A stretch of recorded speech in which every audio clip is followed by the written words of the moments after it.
Alright, so back when Hitman 2016's Paris first launched, I planned on doing some kind of opinion video, but I kept delaying to wait for patches or locations or whatever, and when I finally got around to it, most of the fun had been sucked out of the game. This time I figured I'd actually do something soon after the release, and then maybe make another video later if needed. And I'm sure after watching this, some people will assume I hate the game, and that's not the case. Especially with all the legacy content, I think this is competing with Blood Money despite how much I probably overrate that game.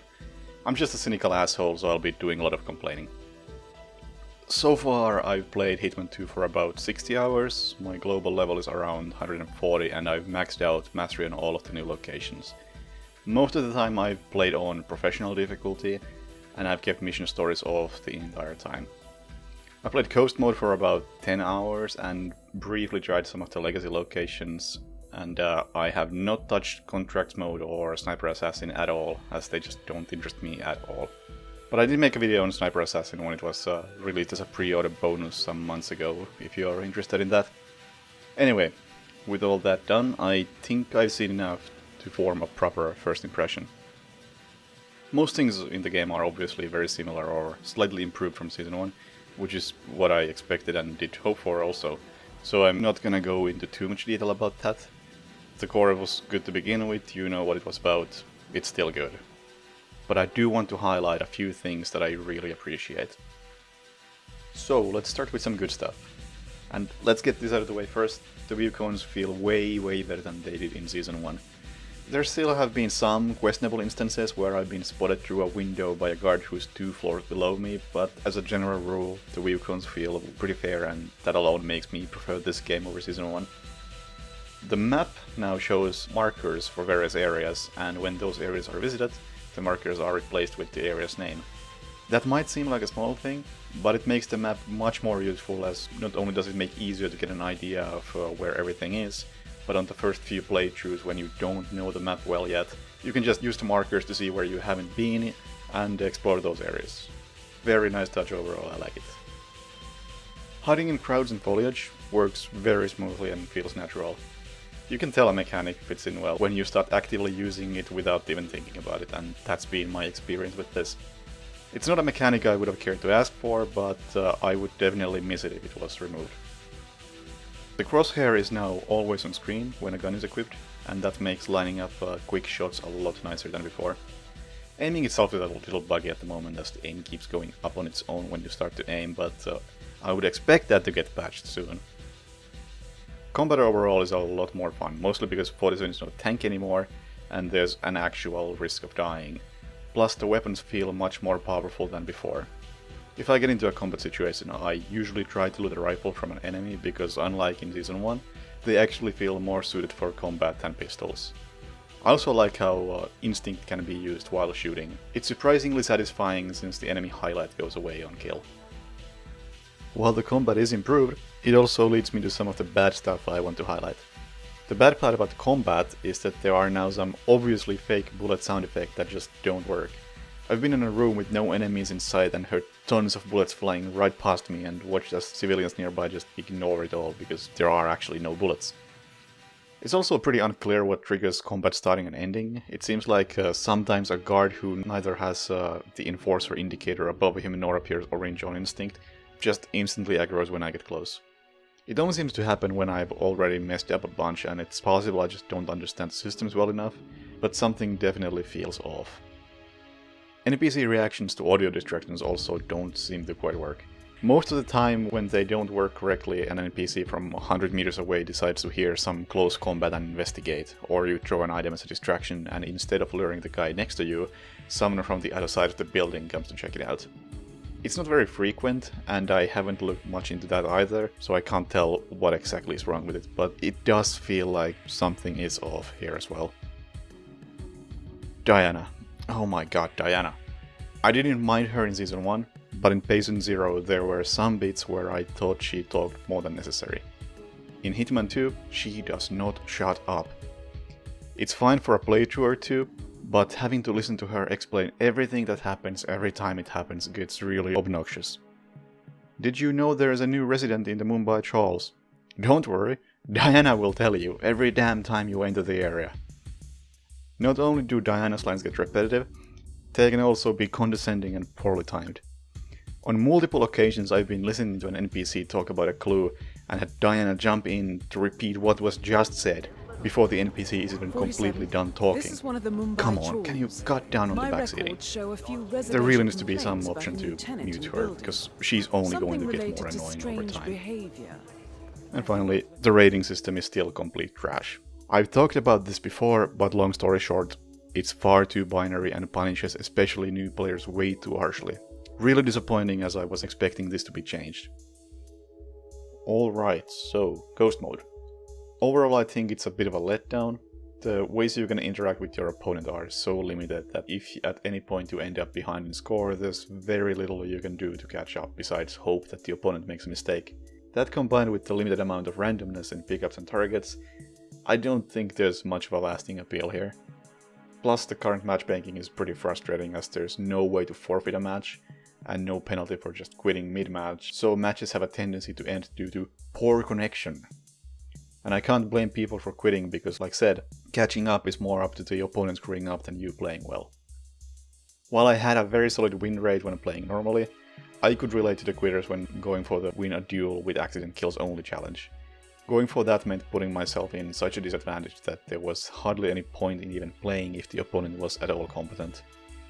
I'm also convinced that the explosions bug out in Ghost Mode. There was one match where I missed out on 3 explosion kills despite the target practically touching the explosive.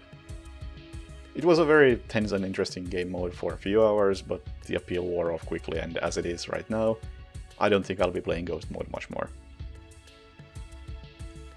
Maps are obviously the big important thing in Hitman, so let's talk about those for a bit.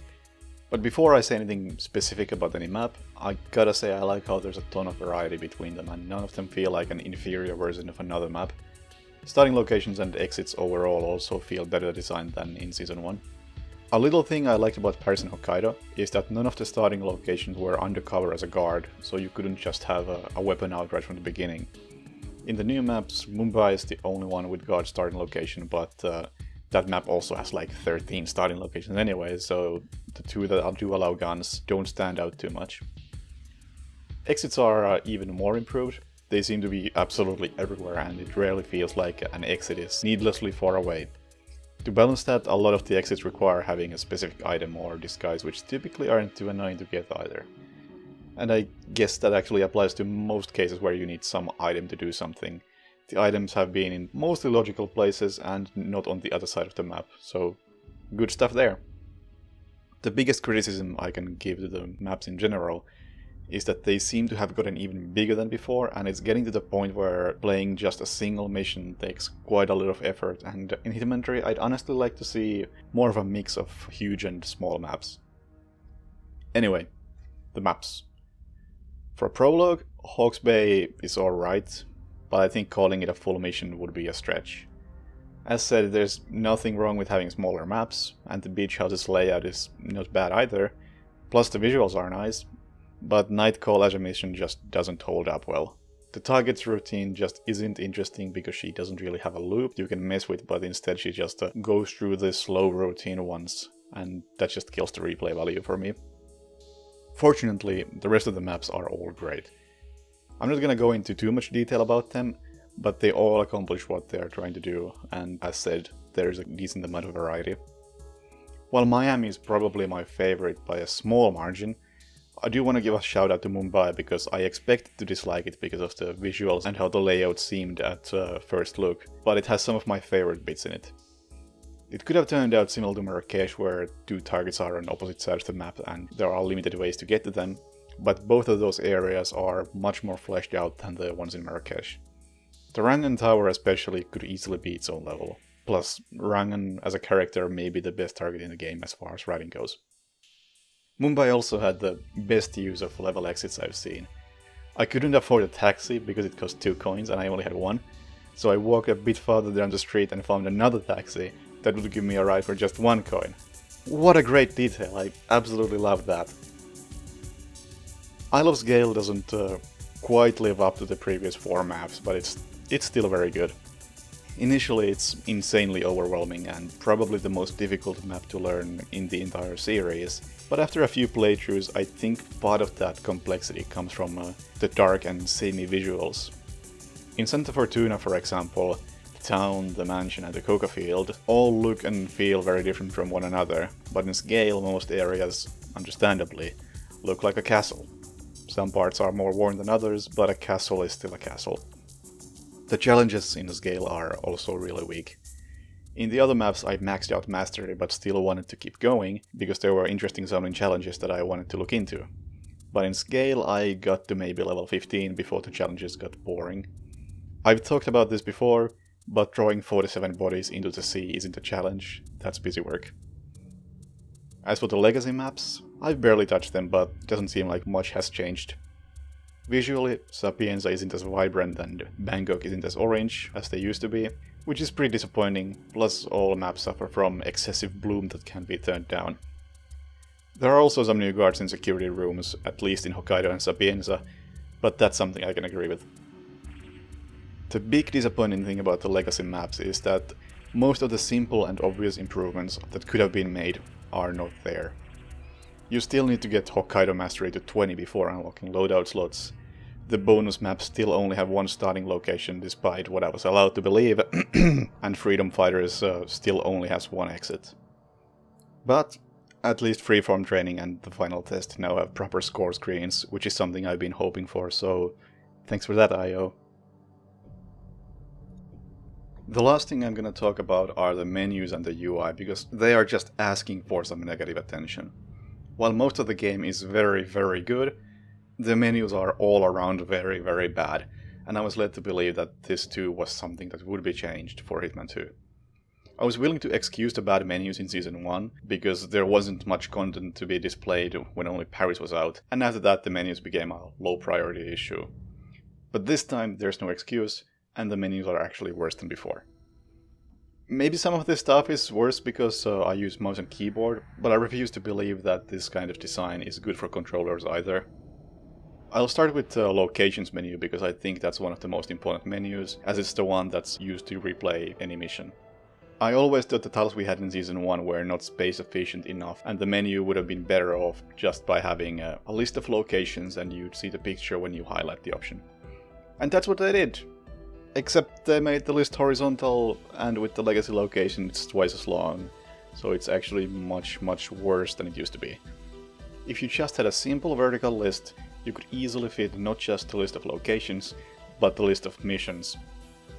And speaking of the list of missions, what the hell are the escalations still doing there? There's a separate menu for game modes now, just use it.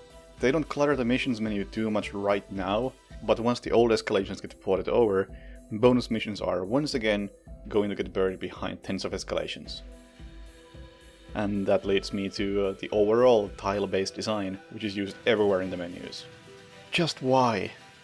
Scrolling through every single item in the inventory when you just want to select a flash grenade is not in any way convenient.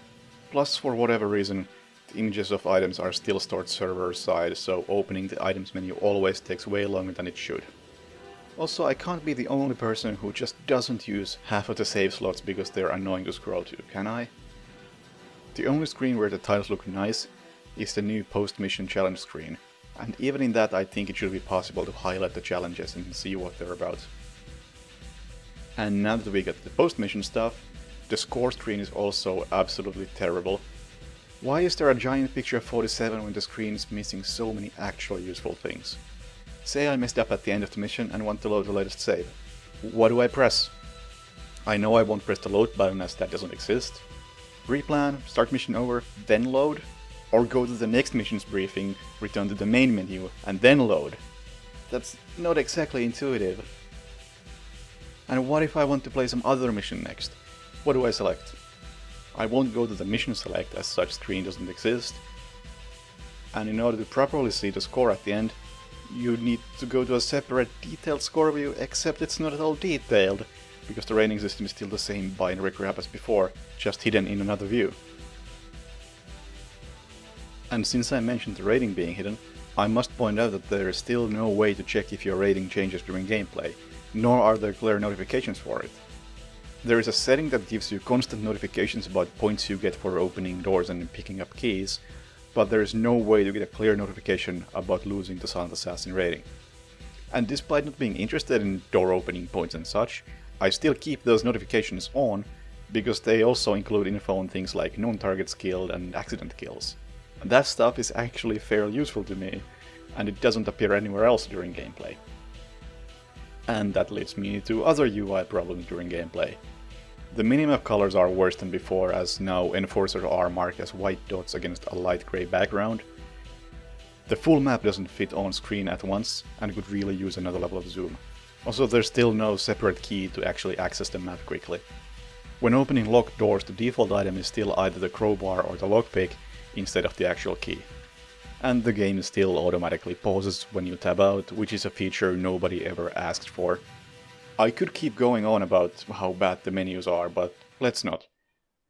Point is that the game is very, very good. The menus are absolutely awful, but the actual game is still very good.